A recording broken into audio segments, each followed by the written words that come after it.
आपका स्वागत है। तो कैसे हैं आप लोग? आइए दोस्तों, अब हम देखते हैं कंटिन्यूअस मास डिस्ट्रीब्यूशन। ये कंटिन्यूअस मास डिस्ट्रीब्यूशन क्या होता है? अभी हमने पढ़ा डिस्क्रीट मास। डिस्क्रीट मतलब मास अलग अलग पोजीशन पे प्लेस्ड है। कंटिन्यूअस मास को आप ऐसे समझ सकते हैं, मान लीजिए आप किसी बॉडी में एक पार्टिकल को देख रहे हैं, तो उसके चारों और सराउंडिंग में हर जगह कुछ ना कुछ मास पार्टिकल अवेलेबल होगा। ठीक है, आप बाउंड्रीज को एक्सक्लूड कर दीजिए, तो कोई भी पार्टिकल लेते हैं तो उसके हर तरफ कोई ना कोई दूसरा मास पार्टिकल आपको मिल जाएगा। उस तरह की बॉडी को बोलते हैं कंटिन्यूअस मास डिस्ट्रीब्यूशन, राइट? अब इस कंटिन्यूअस मास डिस्ट्रीब्यूशन का हम निकालेंगे सेंटर ऑफ मास, लेकिन उससे पहले हमको बॉडी में मास डिस्ट्रीब्यूशन के लिए कुछ इंपॉर्टेंट पॉइंट्स पता होना चाहिए। तो हम यहां पर तीन इंपॉर्टेंट पॉइंट डिफाइन करेंगे: lambda, sigma, rho, linear mass density, surface mass density and volume mass density. तो शुरू करते हैं लीनियर मास डेंसिटी।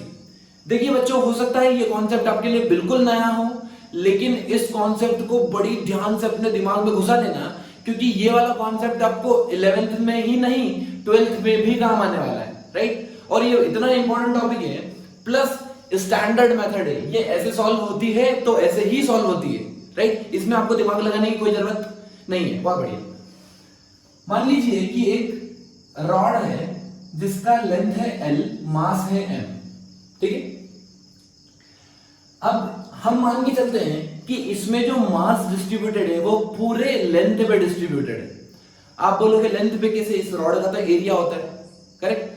तो हमको यहाँ पे अज्यूम करना है कि इसकी जो लॉन्गिट्यूडनल साइड है वो बहुत ज्यादा है in comparison to lateral side. Longitudinal side मतलब जो लेंथ के अलोंग होती है, ठीक है? मैं मान के चल रहा हूं कि ये लेंथ बहुत ज्यादा है, इसकी विड्थ और थिकनेस के अबाउट, तो मैं मान के चलता हूं पूरा मास सिर्फ और सिर्फ एक लाइन पे डिस्ट्रीब्यूटेड है। ऐसा मैं अज्यूम कर रहा हूं, ठीक है? आपको भी ऐसा ही अज्यूम करना है। तो मैंने मान लिया कि ये जो मास है ये पूरा की पूरा लेंथ पे डिस्ट्रीब्यूटेड है, इसलिए हमने इसको डिफाइन करने के लिए क्वांटिटी निकाली linear mass density. Mass distributed on entire length, ठीक है? जब भी रॉड का केस आए या रिंग का केस आए तो आपको लीनियर मास डेंसिटी ही यूज करना है, ठीक है? क्योंकि रिंग में भी क्या होता है, सिर्फ और सिर्फ पेरिफेरी पे ही, लेंथ पे ही मास डिस्ट्रीब्यूटेड होता है। हम वहां भी उसकी थिकनेस कंसीडर नहीं करते, ठीक है? ये स्टैंडर्ड मेथड है, आपको ऐसा ही याद रखना है। अब देखिए, अगर मैंने एक छोटा सा पार्टिकल यहां पर ले लिया जिसकी लेंथ dx है, क्या आप मुझे इसका छोटा सा मास dm बता सकते हैं? छोटी सी लेंथ ले ली मैंने, इतनी सी लेंथ dx, उस पे क्या होगा? मास, छोटा सा मास होगा dm। मैं वो पूछ रहा हूं कि आप dm मास बताओ। देखिए, हो सकता है कि आपके लिए डिफिकल्ट हो, लेकिन अगर मैं आपको टोटल मास m देता और पूछता कि भाई हाफ मास कितना होगा, तो आप इजीली बता देते हैं m/2, करेक्ट? आपने यहाँ पे यूनिटरी मेथड लगाई। यूनिटरी मेथड मतलब अगर 5 एप्पल 10 रुपए के हैं तो एक एप्पल कितने का होगा? 10/5, 2 रुपए का। 5 एप्पल 10 रुपए की है तो एक एप्पल कितने का? 2 रुपए का। अगर मैं पूछूं 3 एप्पल कितने के?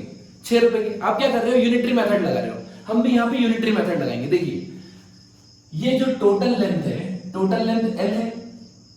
L लेंथ के ऊपर कितना मास है? L लेंथ के ऊपर m मास है। यूनिट लेंथ के ऊपर कितना मास होगा? यूनिट लेंथ के ऊपर होगा m/l मास। यूनिट लेंथ ये मास है, ठीक है?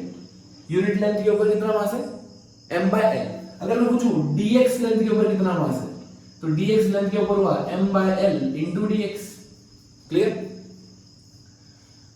5 एप्पल 10 रुपए के, तो एक एप्पल 10/5, 2 रुपए।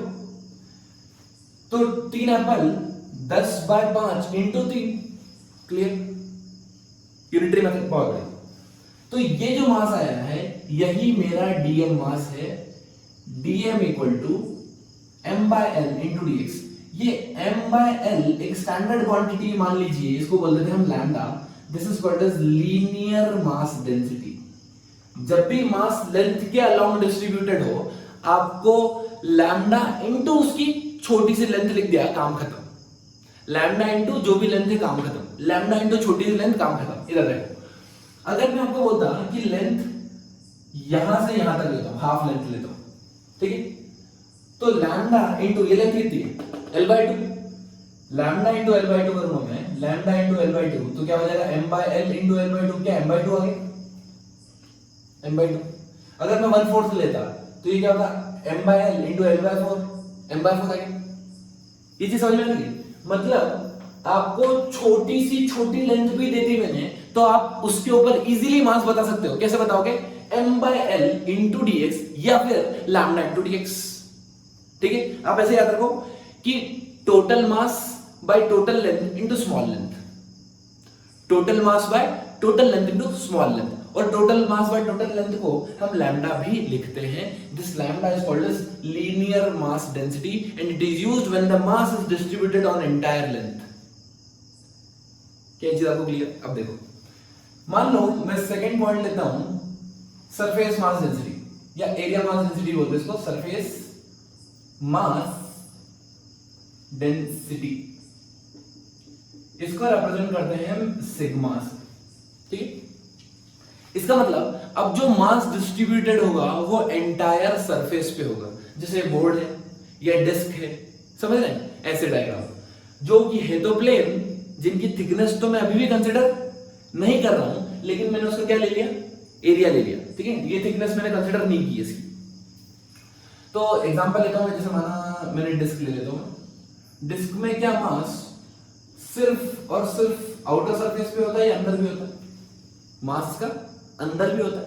ठीक है, चलिए अब मैं आपसे पूछूं कि इस डिस्क का रेडियस मैंने ले लिया r। मेरे प्यारे बच्चों, एक बात बता दो कि अगर मैं एक छोटा सा एलिमेंट कंसीडर करूं, ये मैंने ले लिया छोटा सा एलिमेंट,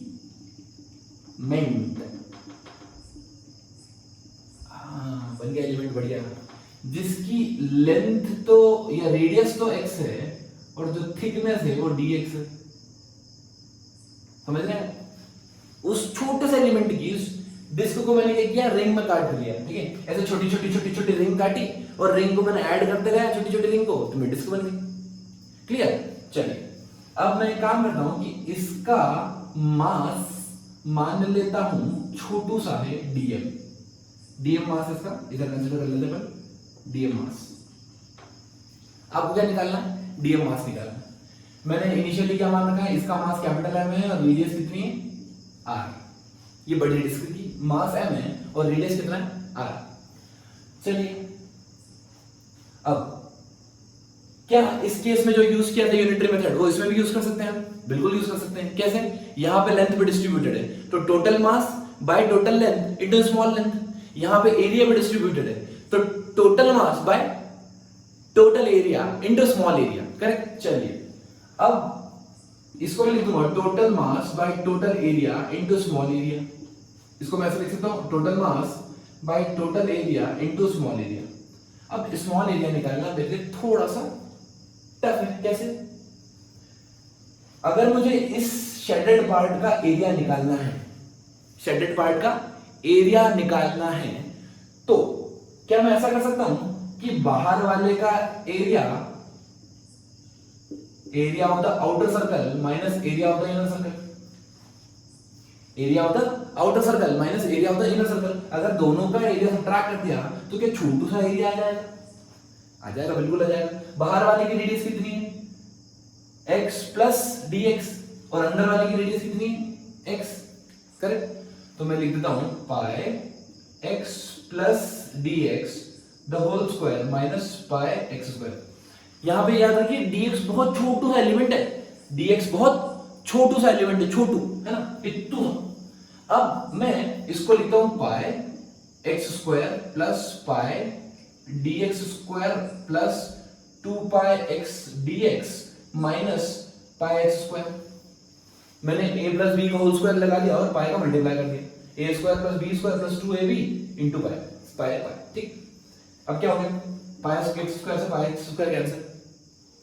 आपको ऐसा लग रहा है ये dx जो एलिमेंट है वो बहुत छोटा है। अगर कोई एलिमेंट छोटा है तो उसका स्क्वायर क्या होगा? स्क्वायर क्या होगा? छोटा होगा बड़ा? चलिए एक क्वेश्चन पूछता हूं।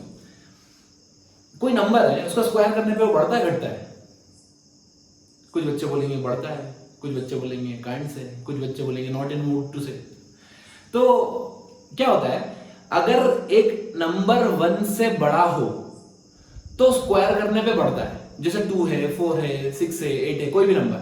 लेकिन अगर नंबर 1 से छोटा है, जैसे 0.9 का स्क्वायर कर दो ना तो और छोटा हो जाएगा, 0.81। 0.5 का स्क्वायर कर दूं मैं तो 0.25। मतलब 1 से छोटा नंबर है, छोटा नंबर तो स्क्वायर करने पे, क्यूब करने पे इवन छोटा हो जाता है वो, ठीक है, बढ़ता नहीं है। तो ये जो dx एलिमेंट है ये तो ऑलरेडी छोटा है एकदम, और उसको मैंने स्क्वायर कर दिया तो बहुत छोटा हो जाएगा। तो क्या मैं इसको ऑलमोस्ट जीरो मान लूं कि यार इसके x के कंपैरिजन में तो dx का स्क्वायर बहुत छोटा है। तो मेरा dA कितना आ गया, मेरा dA आ गया 2 पाई x dx के एरिया को क्लियर। मेरा छोटा सा एरिया कितना आ गया 2 पाई x dx, ठीक है। तो ये तो वही हमारी मेथड नंबर 1, ये थी इजी। लेकिन हम हमेशा दो मेथड देखते हैं, एक इजी और एक बहुत इजी। अब हम देखेंगे बहुत इजी मेथड। इतनी मेहनत क्यों करना है जब हमारे पास है दिमाग? इतनी मेहनत क्यों करना है जब हमारे पास है दिमाग? एक काम करते हैं, ये जो रिंग एलिमेंट दिख रहा है इसकी थिकनेस कितनी है बच्चों? रिंग एलिमेंट की थिकनेस ये मैं ये वाली थिकनेस कंसीडर नहीं कर रहा ना, ये वाली रिंग एलिमेंट का ये जो साइड वाले दिख रहा है आपको, जो डिस्टेंस आउटर इनर रेडियस के बीच की, ये थिकनेस कितनी? dx। क्लियर? बहुत बढ़िया। अगर मैं इसको यहां से ब्रेक कर दूं और इसे स्ट्रेट कर दूं, क्या कर दूं मैं? ब्रेक करके स्ट्रेट कर दूं, तो ये जो लेंथ है ये क्या ऑलमोस्ट है ना, अप्रोक्सीमेट, क्या अंदर वाली लेंथ के पेरीमीटर हो जाएगी 2 पाई x। मतलब अगर मैंने ब्रेक करके, अगर मैंने इसको ब्रेक करके सीधा कर दिया, ऐसे मैंने इसको ब्रेक करके क्या कर दिया? सीधा कर दिया। अगर मैंने इसको ब्रेक करके सीधा कर दिया तो इसकी जो थिकनेस हो जाएगी वो तो भैया हो जाएगी dx। हाँ भैया बिल्कुल क्लियर है भैया। और जो लेंथ है वो क्या, मैं अंदर वाला पेरीमीटर ले लूं क्योंकि dx बहुत छोटा है, तो मैं अंदर वाला पेरीमीटर ले लूं। तो पेरीमीटर कितना होता है? 2 पाई x। तो ये हो गया 2 पाई x। अब आपको एक एक रेक्टेंगुलर स्ट्रिप दिख रही है। अगर आपको ये रेक्टेंगुलर स्ट्रिप दिख रही है, रेक्टेंगल का area length into breadth, 2 pi x into dx। तो क्या छोटा सा एरिया मेरा 2 पाई x इनटू dx आ गया, और वही तो हमारा यहां पे आया था। तो चीजें काफी आसान हो जाती है, बस आपको आपका नजरिया बदलना पड़ता है। कहते हैं ना, नजर बदलो नजारे बदल जाते हैं, बस यही करना है आपको। तो अब हम एलिमेंट कैसे लेंगे? ऐसे नहीं लेंगे, हम कट करेंगे, सीधा कर देंगे, खत्म। ठीक, चलिए। तो छोटा सा एरिया आया, वो आया मेरा 2 pi into x into dx। पाई ने पाई को मार दिया, मैं मान लीजिए कि मेरा ये आंसर आ गया m by pi r square. अगर मैं कैंसिल ना भी करूं उसको, देखिए मैं क्या करता हूं, उसको m by pi r square को एज इट इज रहने देता हूं। क्यों? क्योंकि मैं एक नई टर्म डिफाइन कर दूंगा, total mass by total area. क्या अभी हमने पढ़ा है सिग्मा, हमेशा याद रखना total mass by total area sigma होता है। तो ये हो जाएगा sigma into 2 pi x dx। ये छोटा सा मास निकालने का तरीका है जब मेरा मास कहां डिस्ट्रीब्यूटेड है? एंटायर एरिया पे। क्लियर? जब मास एंटायर लेंथ पे डिस्ट्रीब्यूट होता है तो हम लेते हैं लीनियर मास डेंसिटी। जब मास एंटायर एरिया पे डिस्ट्रीब्यूट होता है तो हम लेते हैं surface mass density, lambda sigma. Now I will define volume mass density.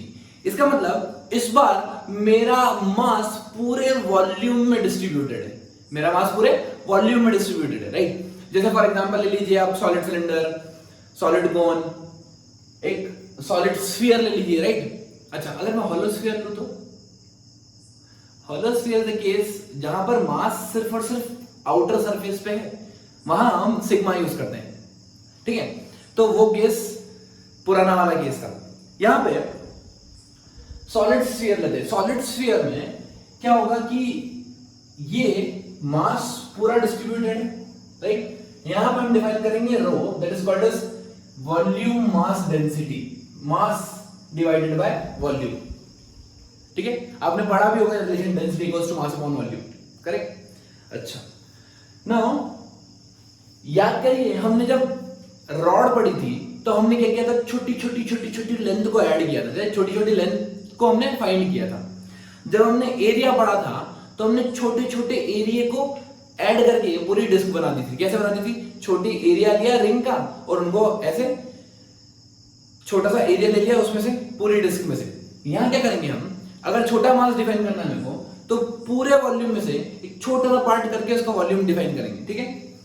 तो यहाँ पे हमने एक हॉलो स्फीयर बनाया, ठीक है। ये रिंग है, डिस्क नहीं है दोस्तों, ये 3D में है, ऐसा बाहर भी है ना, ऐसा पूरा है, जिसका रेडियस में r मान लेता हूँ, थिकनेस में मान लेता हूँ dr, ताकि आपको कंफ्यूजन ना हो x और dx में।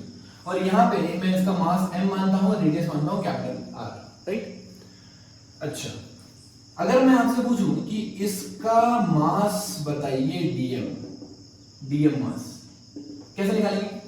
Total mass by total volume into small volume, total mass by total volume into small volume. इसी को मैं लिखता हूं रो इनटू dv, ठीक है। चलिए, अब मुझे क्या निकालना है? dv निकालना है। dv निकालने के लिए इसका वॉल्यूम निकालना। तो वॉल्यूम क्या होता है बेसिकली, आपको पता हो तो अगर मैं एरिया में थिकनेस का मल्टीप्लाई कर दूं तो वॉल्यूम आ जाता है, राइट। एरिया में अगर मैं थिकनेस का मल्टीप्लाई कर दूं तो क्या आ जाता है मेरा? Volume. If I multiply thickness to the area it will give me volume. तो यहां पर अगर मैं इसको एक स्फीयर मानूं, hollow sphere, right. I am considering this to be a hollow sphere. If I am considering this to be a hollow sphere, so hollow sphere का जो एरिया होता है क्या 4 pi r स्क्वायर होता है। इसका एरिया कितना हुआ? 4 pi r स्क्वायर। और थिकनेस कितनी मानी है मैंने? थिकनेस मानी है जो उसकी लेयर के बीच में जो थिकनेस है वो कितनी मानी है मैंने? dr। सो ये आ गया मेरा 4 pi r square dr। This will give dm, छोटा सा mass, right. Now we will see calculation of centre of mass of continuous bodies. मतलब यहां पर बॉडीज कंटीन्यूअस मास डिस्ट्रीब्यूटेड, आपको पता है कंटीन्यूअस क्या होता है, राइट। अब हम उसको क्या निकालेंगे? Centre of mass. चलिए ये देखते हैं। उसके लिए हम क्या फॉर्मूला यूज करेंगे? If you want to find the position of centre of mass you have to take small element. हमको क्या करना पड़ेगा? छोटा एलिमेंट लेना पड़ेगा और छोटे एलिमेंट को हम क्या करेंगे? सम कर देंगे, सबका निकाल के सम कर देंगे। और समेशन को हम लिखते हैं integration. This integration is nothing, this is the symbol of integration. This integration is nothing, this summation of all the things, right. चलिए, तो अगर हमको r स्क्वायर निकालना है then we use integration dm, छोटा सा मास इनटू r। r क्या है? r is the position of centre of mass of dm।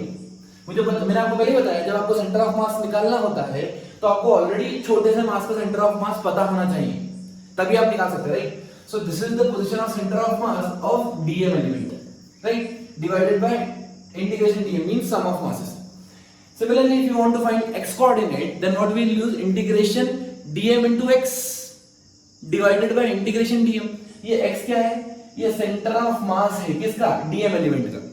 dm छोटे से एलिमेंट का x कोऑर्डिनेट है वो, सेंटर ऑफ मास के जो x कोऑर्डिनेट है उसका dm एलिमेंट का। Now divided by integration dm। Similarly dm into y divided by integration of dm।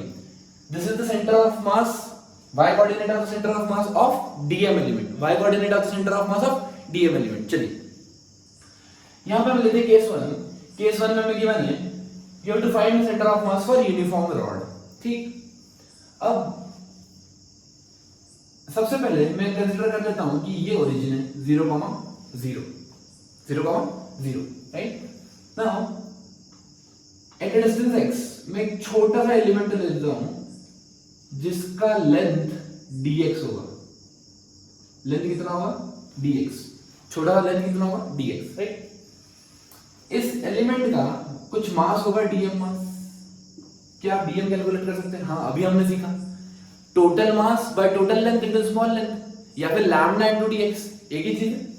So I am writing total mass by total length into small length. ये इसका dm हो गया। चलिए, अगर मैं पूछूं कि इस कोऑर्डिनेट का, इस छोटे से मास का x कोऑर्डिनेट कितना है सेंटर ऑफ मास का, तो क्या ऑलमोस्ट यही पॉइंट हो, या मैं लिख दूं x डिस्टेंस है। dm मास का अगर मैं सेंटर ऑफ मास पूछूं, dm मास का सेंटर ऑफ मास की पोजीशन पूछूं, तो क्या यहां से वो x ही तो है, करेक्ट, क्योंकि dm बहुत छोटा एकदम पतला सा। So I can write here if you want to find the position of the centre of mass it is an integration dm into x divided by integration dm, right। dm लिखा रखते हैं मैंने m by l into dx into x divided by integration m by l into dx, ठीक है। चलिए, अब सबसे पहला एलिमेंट कहां से कहां तक इंटीग्रेट करना है? We have to put the limits also. कहां से कहां तक इंटीग्रेट करना है? सबसे पहला एलिमेंट यहां पे लूंगा जिसकी पोजीशन क्या होगी? ऑलमोस्ट 0। और लास्ट पोजीशन क्या होगी? ये। अगर मैं इसकी लेंथ L गिवन है तो यहाँ 0 से लेके कहां तक वेरी हो रहा है L तक, तो हमको कहां से कहां तक इंटीग्रेट करना पड़ेगा फ्रॉम 0 टू L। क्या चीज क्लियर है आपको? चलिए आओ, तो m by L कॉमन निकाल लेते हैं, m by L outside integration x dx divided by m by L outside integration dx, right? m by L के कैंसिल करते हैं m by L, ये x dx का इंटीग्रेशन क्या होता है x स्क्वायर बाय 2 और dx का इंटीग्रेशन x।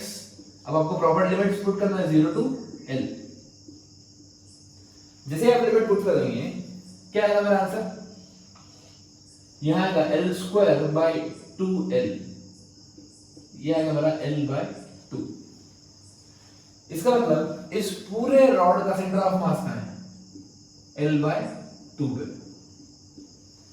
और ये तो आपको कॉमन सेंस से ही पता था कि अगर भाई कोई रॉड है और जो यूनिफॉर्म है, यूनिफॉर्म मतलब उसका मास हर जगह इवन है, तो उसका जो सेंटर ऑफ मास आएगा वो उसके सेंटर पे ही होगा।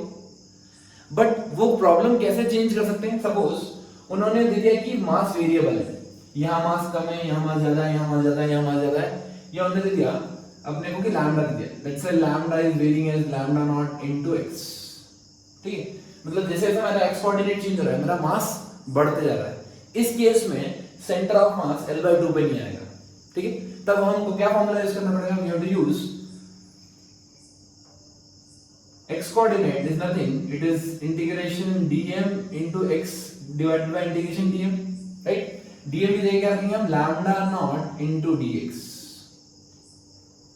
lambda into dx upon x into lambda dx, और lambda की जगह क्या रखेंगे आप, अब हम रखेंगे lambda naught x into x dx divided by lambda dx, right? हम ऐसे प्रॉब्लम्स करेंगे बाद में, बट अभी आपको मैं समझा रहा हूं कि अगर ऐसा प्रॉब्लम आ जाए तो आपको इस तरीके से उसे सॉल्व करना है, ठीक है? आइए दोस्तों, अब हम देखते हैं सेमी सर्कुलर रिंग का सेंटर ऑफ मास। अगर कंप्लीट रिंग दे देते हैं तो उसका सेंटर ऑफ मास सेंटर पे आता है, राइट? लेकिन हमें क्या दिया है, सेमी सर्कुलर रिंग। अब हम मानते हैं कि इसका मास m गिवन है, हमें रेडियस r गिवन है, राइट?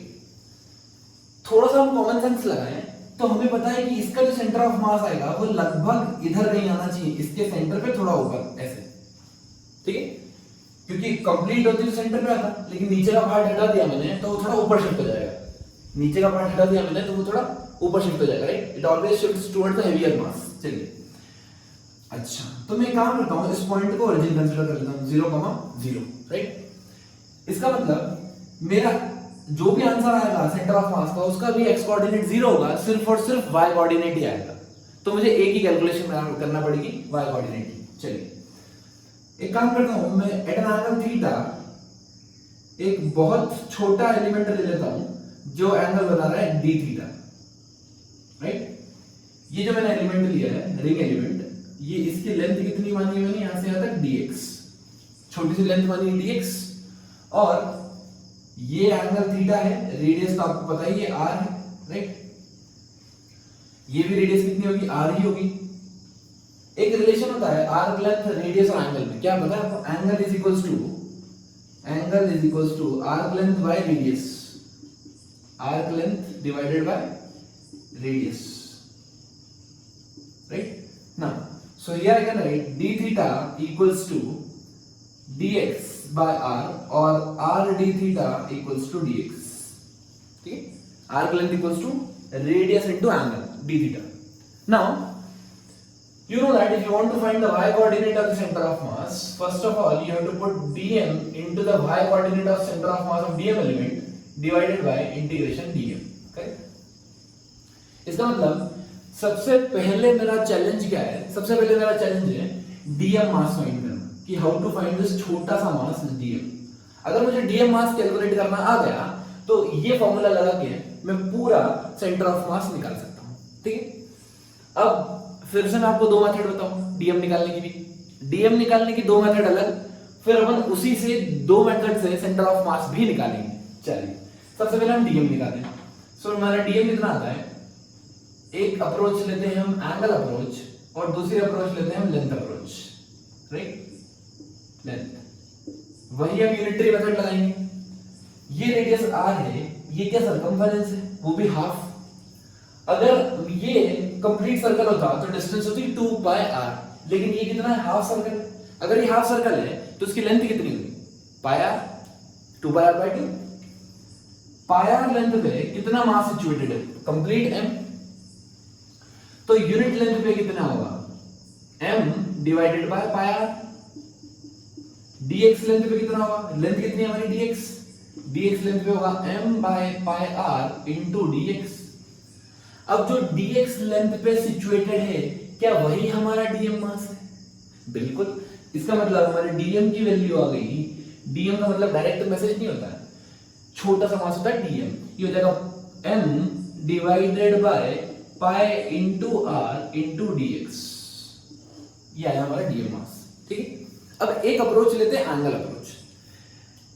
उसके लेने के पहले हमेशा एक चीज याद रखना, फिजिक्स में we never take the angle in degree, we always take the angle in radians, we always take the angle in radians, ठीक है। चलिए, तो यहां से यहां तक अगर मैं कंप्लीट सर्कल की बात करूं तो वो बनाता है 2 पाई रेडियंस, अगर मैं सेमी सर्कल की बात करूं तो वो बनाता है पाई रेडियंस। क्या चीज क्लियर है आपको, बहुत बढ़िया। इसका मतलब पाई रेडियंस के ऊपर कितना मास सिचुएटेड है, ये एंगल मेथड यूज कर रहा हूं मैं देख रहा हूं सिर्फ एंगुलर टर्म्स में। यहां से यहां तक पाई लेंथ है और पाई लेंथ के ऊपर कितना मास है, पाई लेंथ के ऊपर m मास है, तो यूनिट लेंथ पे कितना होगा, यूनिट एंगल पे m बाय पाई। ये जो मेरा dx एलिमेंट है या ये जो मेरा dm मास है, ये कितना एंगल पे सिचुएटेड है, d थीटा एंगल पे जो मास प्रेजेंट है वो dm है। तो क्या मैं ऐसे लिख दूं, d थीटा एंगल पे जो मास प्रेजेंट है वो है m by pi into d theta, तो मेरा dm यहां से आ गया m by pi into d theta. यहां से आया dm m by pi into d theta, यहां से आया m by pi r into dx। क्या ये दोनों सेम है, दो अलग अलग मेथड से आंसर क्या आना चाहिए, सेम ही है भाई। dx equals to r d theta हमने डिराइव किया, तो क्या मैं dx की जगह r d थीटा रख दूं, m by pi r into r d theta, r ने r को मार्क दिया m by pi d theta, hence proved.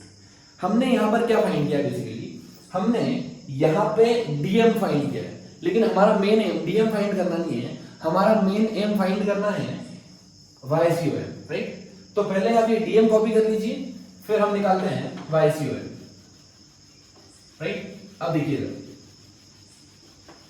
YCOM निकालने के लिए हमें पहली बात तो dm का y कोऑर्डिनेट चाहिए। dm का ये देखिए, ये dm मास है, ये इसका x कोऑर्डिनेट होगा और ये इसका y कोऑर्डिनेट होगा, this will be the y coordinate. क्या इसी बात को क्लियर, ये लेंथ r है, ये थीटा है, तो ये r cos थीटा और ये r sin थीटा होगा, क्लियर। इसका मतलब जो dm मास था, dm मास का जो y कोऑर्डिनेट आया वो मेरा r sin थीटा है, करेक्ट। तो यहां पे मैं रखता हूं YCOM इक्वल्स टू dm की वैल्यू है m by pi d theta into r sin theta का integration divided by m by pi d theta, ठीक है। अब बताइए लिमिट कहां से कहां तक पुट करना है। यहां पे हमने जो वेरिएबल लिया है वो क्या लिया है, एंगल, थीटा वेरिएबल लिया है, मेरा थीटा चेंज हो रहा है। देखिए, तो मैं यहां से स्टार्ट करता हूं, जैसे मैं यहां से स्टार्ट करूंगा, जो सबसे पहला एलिमेंट आएगा, छोटा सा एलिमेंट, वो कितना एंगल बना रहा होगा, 0। फिर धीरे धीरे धीरे धीरे ये एंगल बढ़ता बढ़ता बढ़ता यहाँ 90 हो गया, मतलब 90 नहीं लिखेंगे हम, पाई बाय 2 रखेंगे, फिर यहां तक वो आ जाएगा। तो क्या 0 से लेके पाई तक मेरा पूरी रिंग कवर हो गई, तो मैं इसको इंटीग्रेट करूंगा फ्रॉम 0 टू पाई, करेक्ट। यहाँ वैल्यू पुट कर देंगे 0 टू पाई। अब जो कांस्टेंट है वो बाहर निकाल लीजिए, कांस्टेंट क्या है, mr बाय पाई, अंदर बचेगा sin थीटा d थीटा, और ब्रैकेट नीचे डिनोमिनेटर में m बाय पाई, अंदर बचेगा d थीटा। क्या m बाय पाई से m by pi cancel, sin theta का इंटीग्रेशन बोलो बच्चों, integration of sin theta minus cos theta, so it is r into cos theta with negative sign divided by d theta का integration, क्या सिर्फ theta होता, 0 to pi, 0 to पाई, ठीक है। अब लिमिट पुट करते हैं, ये हो जाएगा minus r cos pi upper limit minus lower limit divided by pi minus 0. What is the value of cos pi? Cos pi minus 1. तो यहां पे मेरा आ गया minus r minus 1 cos 0 1 divided by pi. 1 minus 1 minus 1 क्या minus 2 हो गया, और ऑलरेडी एक माइनस बाहर प्रेजेंट है, तो ये हो गया 2r बाय पाई. इसका मतलब ये जो सेंटर ऑफ मास आया है मेरा, किसका सेंटर ऑफ मास? रिंग का. याद रख लो, फॉर्मूला बना के कैसे भी करके बहुत इंपॉर्टेंट चीज निकाल के आ गई है कि अगर रिंग लेता हूं तो उसका जो रेडियस r है, तो सेंटर ऑफ मास की पोजीशन इस सेंटर से कितनी हाइट ऊपर आती है? 2r by pi. Remember this is the formula. Ring का सेंटर ऑफ मास उसके सेंटर से कितनी हाइट ऊपर आती है? सेमी सर्कुलर रिंग के लिए कितना हाइट ऊपर आती? 2r by pi. आइए दोस्तों, तो अब हम देखते हैं सेमी सर्कुलर डिस्क के लिए हम क्या निकालेंगे? पोजीशन ऑफ सेंटर ऑफ मास किसके लिए? सेमी सर्कुलर डिस्क के लिए. आपसे फुल डिस्क के लिए कोई नहीं पूछेगा कि फुल डिस्क का सेंटर पे होता है, राइट? चलिए, तो अगर मैं फिर से कॉमन सेंस लगाऊं और सिर्फ एक ही कोऑर्डिनेट निकालूं, ठीक है, तो मैं इसके सेंटर पे अगर मैं मान लेता हूं कि ये इसका सेंटर है और सेंटर को मैंने मान लिया 0,0, राइट? इसका मतलब यहां से और यहां से क्या दोनों तरफ सिमेट्रिकल है. इसका मतलब जो भी सेंटर ऑफ मास है वो इस लाइन के अलोंग ही आएगा. मुझे सिर्फ एक ही कोऑर्डिनेट निकालना पड़ेगा, y कोऑर्डिनेट. चलिए आइए, तो हम अब लास्ट केस में हमने क्या किया था? हमने रिंग एलिमेंट लिया था, वहां पे हमने क्या यूज किया था? Lambda, linear mass density, right? या फिर मैं वैसा बोलूं, हमने छोटे छोटे एलिमेंट्स ले लिए थे, फिर उसका हमने सेंटर ऑफ मास निकाल लिया था. एक काम करते हैं, इसको भी दो तरीके करने के. या तो मैं इसको वही थीटा एंगल पे डी थीटा का एलिमेंट मान के सॉल्व कर दूं, ठीक है? उसमें मेरे को क्या करना पड़ेगा? लैम्डा, सिग्मा या रो. इस केस में this mass is distributed on entire area, that's why I have to take sigma. लेकिन मैं कोशिश करूंगा इस प्रॉब्लम को आसान बनाने की. कैसे? देखिए, मैं क्या ऐसा मान लूं कि ये जो डिस्क है, ये छोटी छोटी रिंग से मिलके बनी होगी. ये जो डिस्क है वो छोटी छोटी रिंग से मिलके बनी होगी. तो मैं मान लेता हूं कि ये एक रिंग एलिमेंट ले लिया मैंने, छोटा सा रिंग एलिमेंट, जिसका रेडियस तो x है और थिकनेस dx है. क्या कोई दिक्कत है आपको? जिसका रेडियस तो x है और थिकनेस dx है, ठीक है? याद करो पिछला केस, अगर रेडियस r था रिंग का, तो उसका सेंटर ऑफ मास कहां आया था? क्या 2r बाय पाई, राइट? इसका मतलब अगर मैं इसका रेडियस x लेता हूं तो इस छोटे से नन्हे से रिंग का क्या centre of mass 2x by pi पे आना चाहिए? 2x बाय पाई पे आना चाहिए. इस छोटी सी रिंग का, डिस्क भूल जाओ, छोटी सी रिंग का जो सेंटर ऑफ मास आना चाहिए वो 2x बाय पाई पे आना चाहिए, ठीक? चलिए, हम क्या करेंगे? अब हम निकालेंगे पूरा सेंटर ऑफ मास इस डिस्क का. सेंटर ऑफ मास निकालेंगे डिस्क का. मुझे पता है y coordinate centre of mass dm into y divided by integration of dm. चलिए, तो हमें इसका सबसे पहले dm निकालना है. इसका क्या निकालना है? हमें dm निकालना है, ठीक? क्या dm ये मास एंटायर एरिया पे डिस्ट्रीब्यूटेड है, और जब भी एरिया पे डिस्ट्रीब्यूटेड होता है तो हम छोटा सा मास किस निकालते हैं? Total mass divided by total area into छोटू सा एरिया, करेक्ट? तो टोटल मास लिख दिया मैंने m. टोटल एरिया कितना होगा दोस्तों? सर्कल होता तो पाई आर स्क्वायर, लेकिन ये सर्कल नहीं है, तो ये क्या होगा?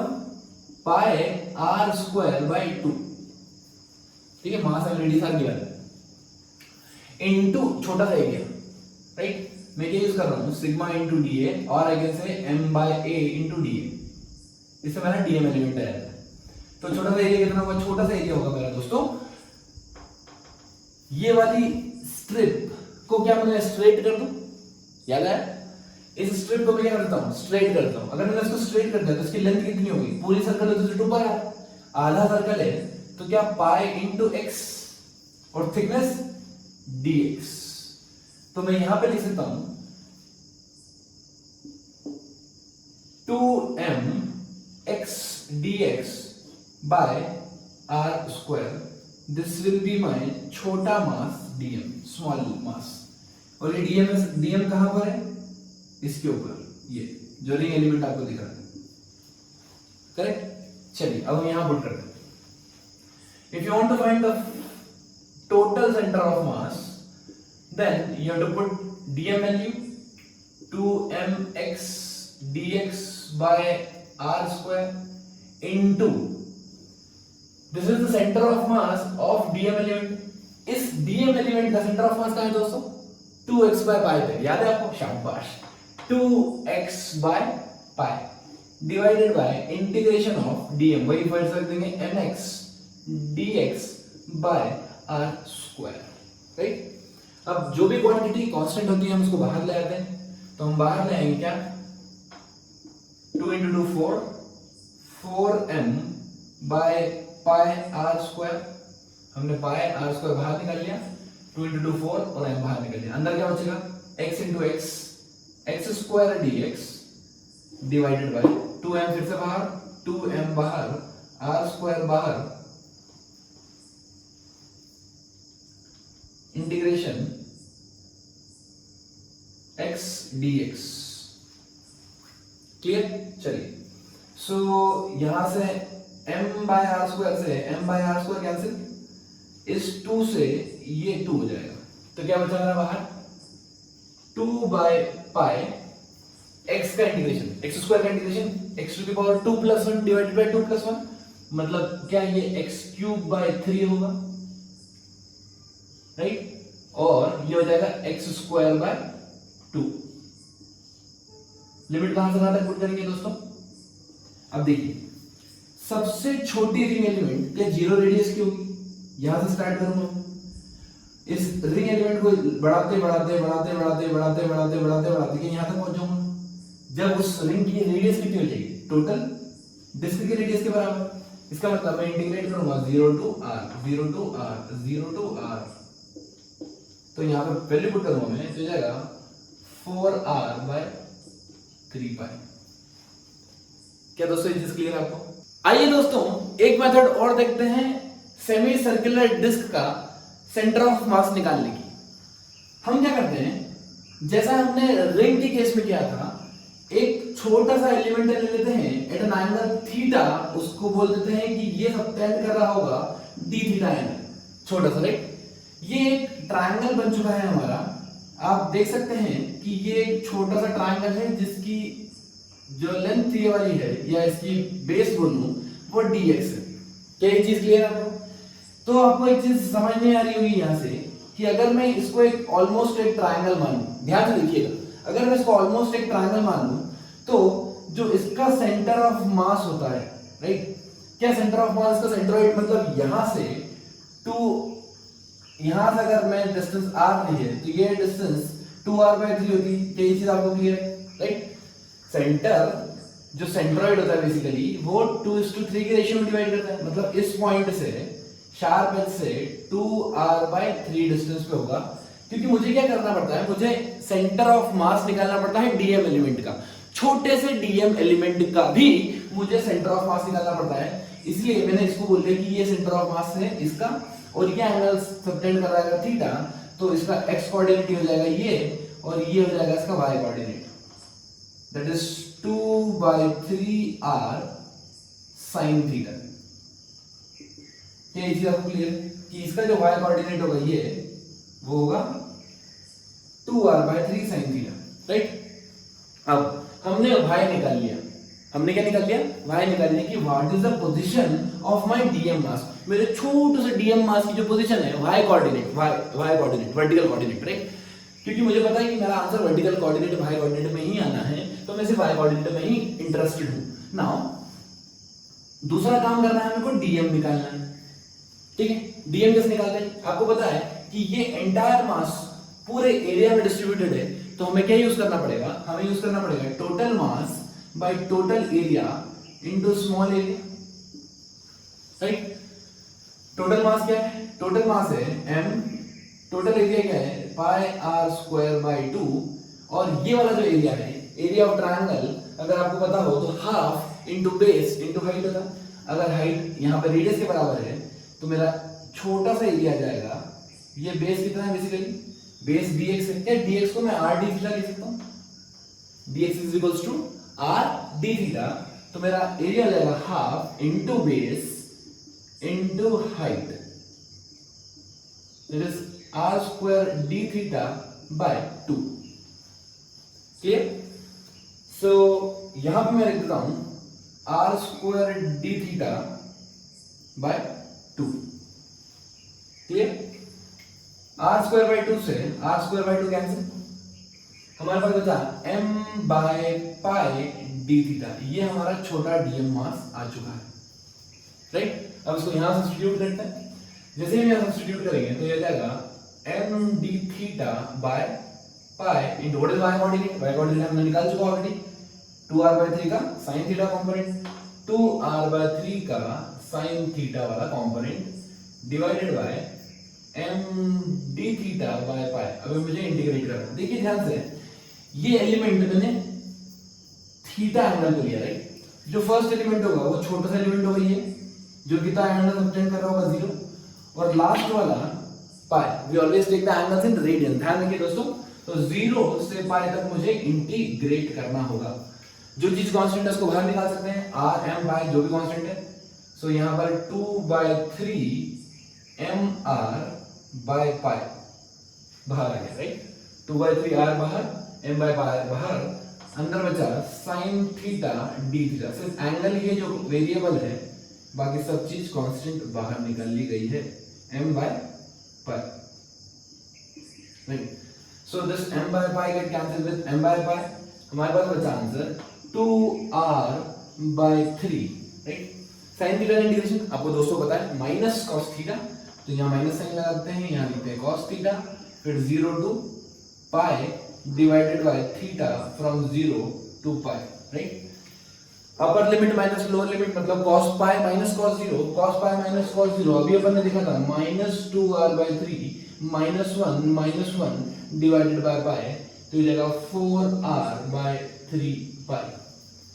तो दोस्तों आपने दोनों मेथड से करके देखा, आंसर आपका सेम ही आ रहा है। इसी स्पिरिट के साथ करते जाइए और सीखते जाइए। सबब तलाश करो अपने हार की, सबब मींस कारण, सबब तलाश करो अपने हार की, किसी की जीत पर रोने से कुछ नहीं होगा। Stay motivated, keep learning, keep supporting.